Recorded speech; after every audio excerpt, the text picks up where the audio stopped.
वाठार एसटी प्रवासी महिलेची पैशाची बॅग लंपास. वाठार ते पारगाव असा एसटीने प्रवास करणाऱ्या पारगाव येथील हेमा प्रशांत देशमुख राहणार पारगाव या महिलेकडून रोख 10,000 रुपये, 8,000 रुपये किमतीचे चांदीचे पैंजण तसेच महत्त्वाची कागदपत्रे असलेली पिशवी अज्ञात चोरट्याने लंपास केल्याची धक्कादायक घटना घडली आहे. मात्र तक्रार नोंदवताना पेठवडगाव पोलिसांनी फक्त 10,000 रुपये व कागदपत्रे चोरीला गेल्याची नोंदवून एसटी प्रशासनाला बेदखल केल्याने तीव्र नाराजगी व्यक्त केली जात आहे.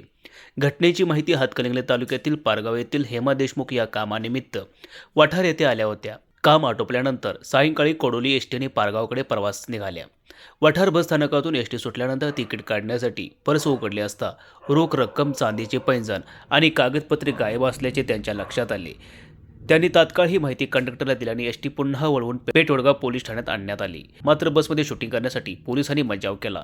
तसेच तक्रार नोंदवताना 8,000 किमतीची पैंजण गहाळ झाल्याचा मजकूर नोंदवण्यास नकार देत केवळ 10,000 रुपये व कागदपत्रे चोरीला गेल्याची नोंद केली. त्यामुळे पोलिसांच्या कार्यपद्धतीवर प्रश्नचिन्ह उपस्थित होत आहेत. केबी न्यूज हातकणंगले प्रतिनिधी सचिन लोंढे.